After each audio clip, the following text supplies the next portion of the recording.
Next gen astro TV நேயர்களுக்கு astro KS ஐயங்காரின் பணிவான நமஸ்காரங்கள்.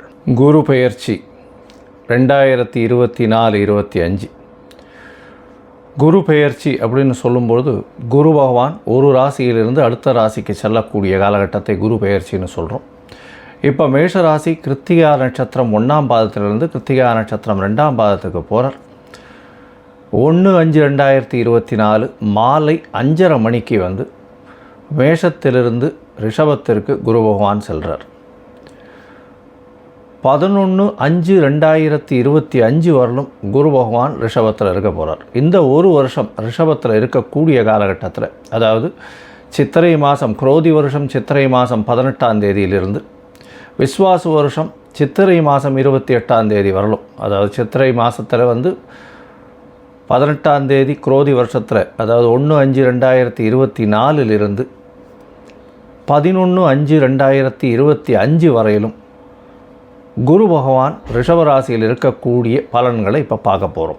இது ஏன் மிக முக்கியமானது அப்படின்னா, மெதுவாக செல்லக்கூடிய கிரகங்கள் அப்படின்னு சொல்லக்கூடியது, வருட கிரகங்கள்னு சொல்லக்கூடியது வந்து குரு, சனி, ராகு, கேது, இந்த கிரகங்களினுடைய பெயர்ச்சிகளை பற்றி சொல்லுவோம்.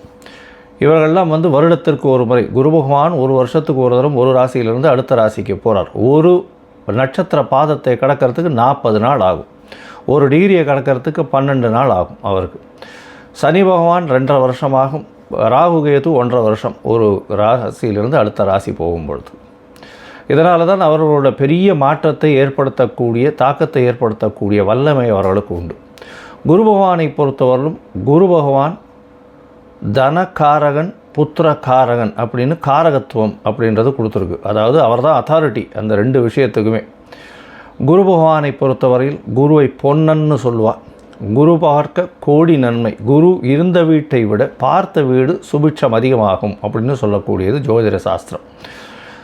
அதாவது இருக்கிற வீட்டிலையும் நல்லதை செய்வார், அவர் பார்க்கிற வீட்டில் வந்து மேலும் நல்லதை செய்யக்கூடிய ஒரு விஷயம் உண்டு. இயற்கை சுபரில் முதல் சுபராக கருதக்கூடியவர் குரு பகவான். நம்மளுடைய இந்த பிளானட்டரி பொசிஷனில் வந்து ரிஃப்ளெக்ஷன் ஆஃப் சன்லைட்டை வந்து எடுத்து பார்த்தோமே, ஆனால் சூரியனிலிருந்து வாங்கக்கூடிய கதிர்களை 2 மடங்காக பிரதிபலிக்கக்கூடியவர் வந்து குரு பகவான் அப்படின்றத வந்து சயின்டிஸ்ட் ஆராய்ச்சி இப்போ சொல்லியிருக்காங்க. அதனால் குருவினுடைய தாக்கம் ஒரு மனிதனுக்கு ஒரு பெரிய ஏற்றத்தை கொடுக்கும். ஏன்னா தனகாரகன், புத்திகாரகன், அதாவது தனகாரகன், அதை தவிர வந்து புத்திரகாரகன், அதை தவிர படிப்புக்கு எந்த ஒரு விஷயத்திலும் வீட்டில் சுபத்துவம் நடக்கணும் அப்படின்னா குருவினுடைய அந்த ஒரு ஆசீர்வாதம் இருக்கணும். அதனால தான் குரு பார்க்க கோடி நன்மைன்னு சொல்கிறது. குரு எந்தெந்த இடத்த பார்க்குறாரோ அந்தந்த இடமெல்லாம் அதீத சுபமாகும். இந்த இயற்கை சுபரான குரு பகவான் ஒன்று நல்லது செய்வார், இல்லை நல்ல எதையுமே செய்யாமல் இருப்பார். கெடுதல் அப்படின்றது வந்து யாருக்குமே செய்ய மாட்டார். ஏன்னா அதிகமான சுபர் அப்படின்னு சொல்லக்கூடியவர் குரு பகவான். அவர் வந்து சாத்வீக குணத்தை உடையவர். அதனால் வந்து யாருக்கும் தீமை அப்படின்ற ஒரு விஷயத்தை செய்ய முடியாத அளவுக்கு இருக்கும். ஆனால் குரு பகவான் சரியில்லாத லக்னங்களாக இருந்தால் அவர்களுக்கு வந்து நல்லதை செய்யாமல் எதையும் செய்யாமல் இருப்பார். அதுதான் வந்து அவருடைய பிரச்சனையில் வரும். சரி, இப்போ குரு பகவான் ரிஷபராசிக்கு போகிறார். ரிஷபராசிக்கு போகிறதுனால என்ன அப்படின்னா, குரு பகவான் இருந்த வீட்டிலிருந்து அவருக்கு 7ஆம் பார்வை, எல்லா கிரகத்துக்கும் 7ஆம் பார்வை உண்டு.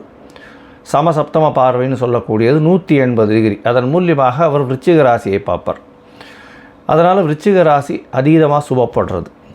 இதனால் வந்து பார்த்தாலேயானால் குரு பகவான் பார்க்கறதுனால அதீத சுபத்துவம் அடைகிறதுனால உடல் நலத்தில் நல்ல ஏற்றம், எல்லாமே பொருள் நலத்தில் நல்ல ஏற்றம், பேச்சுகளில் நல்ல வல்லமை எல்லாமே வரக்கூடிய பாக்கியம் உண்டு. இதை தவிர வந்து பார்த்தோம்னா குரு பகவானுக்கு அதாவது ஒரு ஸ்பெஷல் அப்படின்னு சொல்லக்கூடியது 5-9 பார்வைகள் உண்டு அப்படின்றது ஜோதிட சாஸ்திரம். 5ஆம் இடத்தையும் பார்ப்பார், 9ஆம் இடத்தையும் பார்க்கக்கூடிய வல்லமை அவருக்கு உண்டு. அதன் மூலியமாக அவர் கன்னியா ராசியையும் பார்க்குறார், மகர ராசியையும் பார்க்குறார். இதன் மூலியமாக பார்த்தாலேயானால் கன்னியா ராசி, விருச்சிக ராசி, மகர ராசி, இந்த 3 ராசிகளுக்கும் மிகப்பெரிய ஏற்றத்தை கொடுக்கக்கூடிய காலகட்டமாக வரப்போகிறது. ஏன்னா குருவே பார்க்குறார் நேரடியாக. எந்த ஒரு பிரச்சனையாக இருந்தாலும் இந்த ஒரு வருஷத்தில் வந்து குரு பார்க்க கோடி நன்மைன்னு சொல்கிறதுனால உங்களுக்கு பிரச்சனைகள் அதாவது தலைக்கு வந்து தலைப்பாக போகும்னு சொல்லுவார் இல்லையா, அந்த மாதிரியான எந்த பிரச்சனைகளையும் உங்களை அண்டாமல் பார்த்து கொள்ளக்கூடிய ஒரு விஷயமாக இருக்கும். இதை தவிர பார்த்தோம்னா குரு பகவான் குருபலம் வந்துடுத்தா அப்படின்னு சொல்லக்கூடியது அதாவது இந்த எல்லாருமே சொல்லக்கூடியது. அதாவது கல்யாணத்துக்குன்னு பார்த்தா குருபலன் வந்துடுத்தா அப்படின்னு சொல்லுவாள். குரு பகவான் பொதுவாகவே ராசியிலையும் 2ஆம் இடத்துலையும் 4ஆம் இடத்துலையும் 5ஆம் இடத்துலையும் இந்த மாதிரி சப்தமத்திலையும் 9ஆம் இடத்துலையும் இந்த மாதிரியான இடத்துங்களில் இருந்தால் அவர் வந்து சப்தமத்தை பார்த்தால் 7ஆம் இடத்தை பார்த்தால் கோச்சார பிரகாரம் ராசிக்கு சந்திர ராசிக்கு பார்க்கும் பொழுது திருமண பாக்கியம் ஏற்படும் அப்படின்றது வந்து ஜோதிட சாஸ்திரம் சொல்கிறது. அதாவது அந்த காலகட்டத்தில் உங்களுக்கு கோச்சார பிரகாரத்தில் திருமண பாக்கியம் ஏற்பட்டாலும் தசாபுக்தியும் அதற்கு சப்போர்ட் பண்ணணும். அந்த மாதிரியான விஷயங்கள் இருக்குமேயானால் திருமணம் கண்டிப்பாக ஆகக்கூடிய பாக்கியம் உண்டு. ரொம்ப நாளாக தட்டி போனவாளுக்கெல்லாம் இப்போ கல்யாணம் ஆகக்கூடிய பாக்கியம் குரு பார்க்கறதுனால கண்டிப்பாக குருபலன் வந்துடுத்து அப்படின்னு சொல்லக்கூடியது.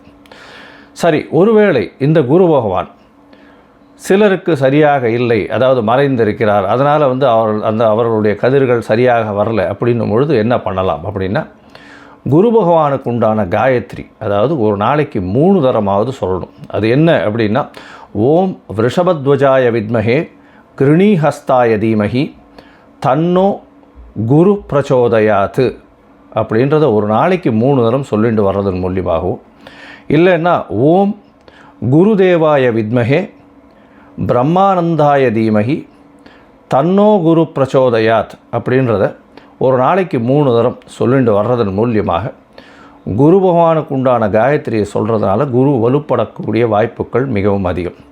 இதை தவிர வந்து தட்சிணாமூர்த்தியை வழிபடுறதும், வியாழக்கிழமை ஆஞ்சநேயருக்கோ இல்லைன்னா விநாயகருக்கோ போய் சுற்றிட்டு ஒரு 9 தரம் பிரதட்சணம் பண்ணிட்டு வர்றதும், தட்சிணாமூர்த்திக்கு மஞ்சள் நிற ஆடை, அதாவது வஸ்திர தானம் கொடுக்கறதும், அதை தவிர படிக்கக்கூடிய குழந்தைகளுக்கு உங்களால் முடிஞ்ச ஹெல்ப் பண்ணுறது, அதாவது அவர்களுக்கு பொருள் உதவியோ பண உதவியோ எது பண்ண முடியுமோ அவர்களுக்கு உண்டான படிப்புக்கு உண்டான விஷயங்கள் வாங்கி கொடுக்கறதன் மூலியமாக, அதாவது அருகில் இருக்கக்கூடிய பாடசாலை இல்லைன்னா ஏழை மாணவர்கள் படிக்கிறதுக்கு உங்களால் முடிஞ்ச விஷயத்தை செய்யக்கூடியது.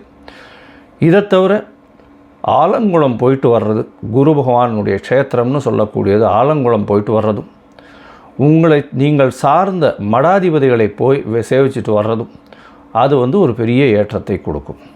இதை தவிர பார்த்தாலேயானால் மூக்குக்கடலை சுண்டல் வந்து வியாழக்கிழமை அருகில் இருக்கக்கூடிய விநாயகர் கோவிலில் விநியோகம் பண்ணுறதன் மூலியமாகவும், உங்களால் முடிஞ்ச, அதாவது உங்களால் எந்த அளவுக்கு முடியுமோ அந்த அளவுக்கு வந்து அருகில் இருக்கக்கூடிய இதில் வந்து நெய் உங்களால் முடிஞ்சது கொடுக்கக்கூடியதாக இருந்ததுனால் அபிஷேகத்துக்கு இந்த குரு பகவானின் தாக்கத்திலிருந்து எந்த ஒரு பிரச்சனையாக இருந்தாலும் மிகவும் சுலபமாக செல்லக்கூடிய வாய்ப்புகள் நிச்சயமாக உண்டு.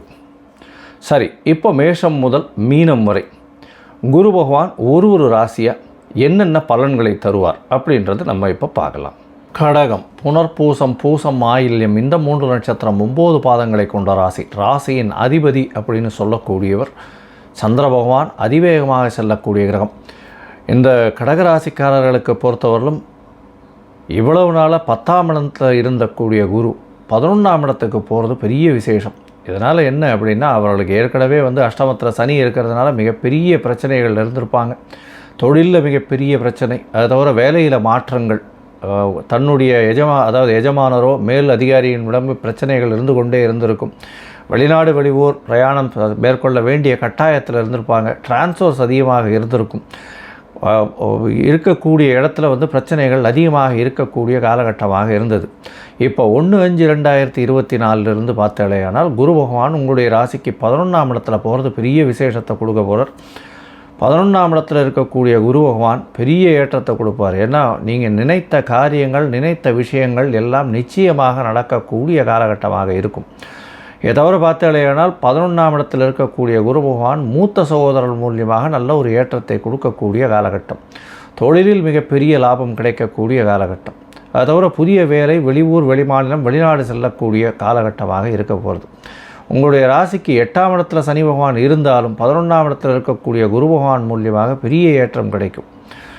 இந்த வருஷம், அதாவது இந்த குரோதி வருஷம் சித்திரை மாதம் 18ஆம் தேதியிலிருந்து உங்களுக்கு பெரிய மாற்றம் குரு பகவானால் வரப்போகிறது. உங்களுடைய ராசிக்கு 3ஆம் இடத்தை பார்க்குறார், 5ஆம் இடத்தை பார்க்குறார், 7ஆம் இடத்தையும் குரு பகவான் பார்க்குறார். இதன் மூலியமாக பார்த்தேனால் உங்களுக்கு திருமண பாக்கியம் ஏற்படக்கூடிய வாய்ப்புகள் உண்டு. இந்த வருஷம் உங்களுக்கு திருமணம் ஏற்படக்கூடிய பாக்கியம் நிச்சயமாக உண்டு.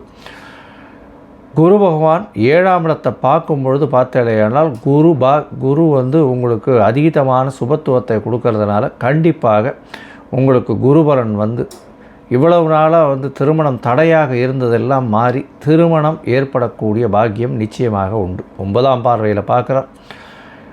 இந்த குரு பெயர்ச்சி ஒரு பெரிய வரப்பிரசாதமாக இருக்க போகிறது. இவ்வளவு நாளாக ரொம்ப பெரிய கஷ்டத்தலத்தில் இந்த கடகராசிக்காரர்கள் இருந்திருந்தீங்க. இப்போ ஒரு பெரிய மாற்றங்கள் ஏற்படக்கூடிய வாய்ப்புகள் நிச்சயமாக உண்டு. உங்களுடைய ராசிக்கு 11ஆம் இடத்துல லாபஸ்தானத்திலேயே லாபஸ்தானத்தில் போய் குரு பகவான் தனகாரகன், தனஸ்தானாதிபதினு சொல்லக்கூடிய, அதாவது தனகாரகனே போய் உட்கார்றதுனால தொழிலில் அபரிமிதமான ஏற்றம். வேலை, எந்த இடத்துல வேலை செய்கிறீங்களோ உங்களுக்கு திடீர்னு இன்க்ரிமெண்ட் கொடுக்கக்கூடிய வாய்ப்பு, உங்களுடைய மேலதிகாரிகள் மூலியமாக பாராட்டுக்கள் வரக்கூடிய வாய்ப்பு, உங்களுடைய வேலையை மெச்சி உங்களுக்கு அதிகமான பணம் வரக்கூடிய வாய்ப்புகள் நிச்சயமாக உண்டு. உங்களுடைய ராசிக்கு 3ஆம் இடத்தை குரு பகவான் பார்க்குறார். அதாவது முயற்சி, இவ்வளவு நாளாக உங்களுடைய முயற்சிகள் எல்லாத்தையும் தடங்கல் பண்ணி கொண்டிருந்த கேது பகவான் இப்போ குரு பார்வையினால் நல்ல ஒரு ஏற்றத்தை கொடுக்க போகிறார். இதனால் எல்லா விதமான முயற்சிகள் எல்லாமே நல்லபடியாக இருக்கும். இளைய சகோதரர்கள் கூட இருந்த மனக்கசப்புகள் நீங்கி ஒரு சுமூகமான ஒரு பிரச்சனைகள் சால்வ் ஆகக்கூடிய வாய்ப்புகள் உண்டு. கவிதை, கட்டுரை எழுதுகிறவாளுக்கெல்லாம் பெரிய ஏற்றம் கிடைக்கக்கூடிய காலகட்டமாக இருக்குது. வேளாண்மை செய்பவர்களுக்கு பெரிய ஏற்றம் கிடைக்கக்கூடிய காலகட்டம். அதை தவிர பார்த்தேனால் இந்த தென்னை மரம் அந்த மாதிரியான தோப்பு வச்சுருக்கவர்களுக்கெல்லாம் பெரிய ஏற்றம் கிடைக்கக்கூடிய காலகட்டமாக இந்த வருஷம் அமையப்போகிறது. அதாவது இந்த குரு பெயர்ச்சி அமையப்போகிறது. விவசாயிகளை பொறுத்தவரையிலும் நல்ல ஏற்றம் இருக்கக்கூடிய காலகட்டம் கடகராசிக்காரர்களுக்கு. உங்களுடைய ராசிக்கு 5ஆம் இடத்தை குரு பகவான் பார்க்குறார். அதாவது சமசப்தம பார்வையில் பார்க்குறதன் மூலியமாக குழந்தை பிராப்தி ஏற்படக்கூடிய பாக்கியம் உண்டு. இவ்வளவு நாளாக திருமணமாகி ரொம்ப வருஷமாகி குழந்தை பிராப்தி இல்லாமல், அது ஒரு சோஷியல் ஸ்டிக்மான்னு சொல்லணும். அதாவது இந்த பொது வாழ்க்கையில் ரொம்ப கஷ்டமாக இருக்கும். பொதுமக்களோடு போகும்பொழுது கல்யாணம் ஆகிடுச்சுன்னா உடனே குழந்தை பிறந்தாச்சான்னு கேட்பாள். இந்த மாதிரியான விஷயங்களிலிருந்து நிச்சயமாக பெரிய ஏற்றம் கிடைக்கும். இந்த வருஷம் உங்களுக்கு குழந்தை பாக்கியம் ஏற்படக்கூடிய வாய்ப்புகள் மிகவும் அதிகம். இதன் மூலியமாக பார்த்தேனால் உங்களுக்கு அடுத்த வருஷத்தில் கையில் குழந்தை இருக்கக்கூடிய காலகட்டம். ஏன்னா புத்திர காரகனை புத்திர ஸ்தானத்தை பார்க்குறது பெரிய விசேஷம். இதன் மூலியமாக ஆண் மகவுக்கு வாய்ப்புகள் மிகவும் அதிகமாக இருக்கும். உங்களுடைய ராசிக்கு பார்த்தேனால் புதிய பதவி, புகழ், அந்தஸ்து, கௌரவம் இதெல்லாம் வரக்கூடிய வாய்ப்புகள் உண்டு. ஏன்னா 5ஆம் இடத்தை குரு பகவான் பார்க்குறதன் மூலியமாக அதீத சுபத்துவம் அடைகிறதுனால இதெல்லாம் வரக்கூடிய வாய்ப்புகள் உண்டு. உங்களுடைய ராசிக்கு சமசப்தமத்தையும் பார்க்குறார். அதாவது 9ஆம் பார்வையில் 7ஆம் இடத்தை பார்க்குறதன் மூலியமாக குருபலன் வந்ததுன்றது ஒரு பக்கம் இருந்தாலும் எதிர்பாலினத்தவர் மூலியமாக நன்மை நடக்கும். நண்பர்கள் மூலியமாக பெரிய ஏற்றம் கிடைக்கக்கூடிய காலகட்டம். நட்பு வட்டாரங்களில் உங்களுடைய பெயர் ஒரு நல்ல ஒரு ஏற்றத்தில் கிடைக்கக்கூடிய காலகட்டம். இதை தவிர பார்ட்னர்ஷிப் பிஸ்னஸ், அதாவது கூட்டுத்தொழில் செய்பவர்களுக்கெல்லாம் பெரிய ஏற்றம் கிடைக்கக்கூடிய காலகட்டமாக இந்த வருஷம் அமைகிறது. மொத்தத்தில் சனி பகவான் 8ஆம் இடத்தில் இருந்து சில கஷ்டங்களை கொடுத்தாலும் அதில் ஒரு பெரிய மாற்றத்தை இந்த குரு பகவான் உங்களுடைய வாழ்க்கையில் ஒரு பெரிய வசந்தத்தை கொடுக்கக்கூடிய காலகட்டமாக இந்த குரு பெயர்ச்சி அமையப்போகிறது.